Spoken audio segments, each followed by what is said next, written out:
Hey everyone!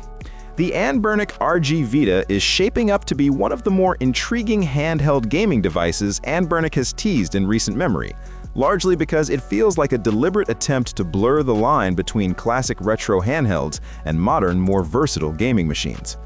While Anbernic has not officially released a full specification sheet yet, a recently published hands-on video reveals enough to get a clear sense of the direction the company is taking with this device. At the center of the experience is a 5.46-inch touchscreen with a resolution of 1280 by 720.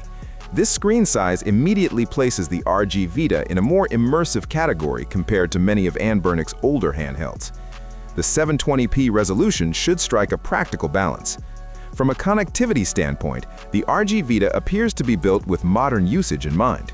The presence of Bluetooth 5.0 and Wi-Fi 5 suggests stable wireless controller support, fast network connectivity, and reliable game streaming. Physical ports are sensibly arranged, with a USB-C port positioned at the top for charging and data, while the bottom houses a micro SD card slot for expandable storage alongside a standard audio jack. Even without full hardware details, this layout alone indicates that Anbernic is aiming for a more premium and flexible handheld experience.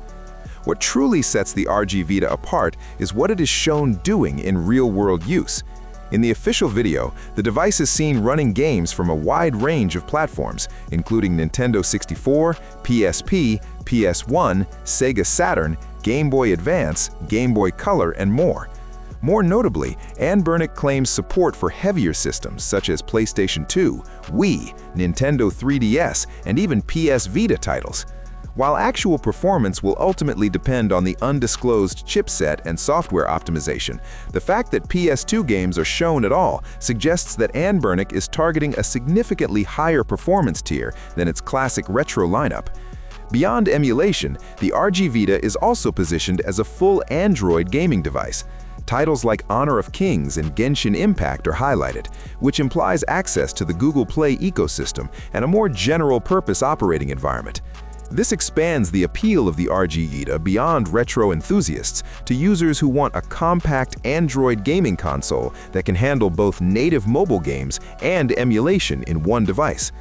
Another standout feature demonstrated in the video is the ability to cast gameplay to a larger display and connect multiple external controllers for local multiplayer sessions. The example of streaming Forza Horizon 5 from a PC underscores the RG Vita's potential as a companion device for cloud gaming and remote play. This kind of versatility suggests that Anbernic is no longer designing handhelds purely as self-contained retro machines, but as flexible gaming hubs that can integrate into a broader gaming setup. For now, the RG Vita remains partially shrouded in mystery, with key details such as the processor, RAM, battery capacity, and pricing still unconfirmed. Current expectations point toward a release after the Chinese New Year holidays, so a full reveal may still be some time away. In the meantime, the RG Vita already appears to represent a meaningful evolution for Anbernic.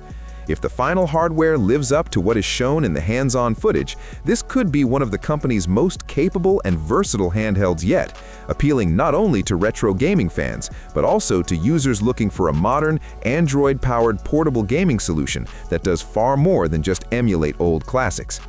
Thanks for watching. I hope you enjoyed the video. Don't forget to hit the like button. Have a nice day, and God bless you.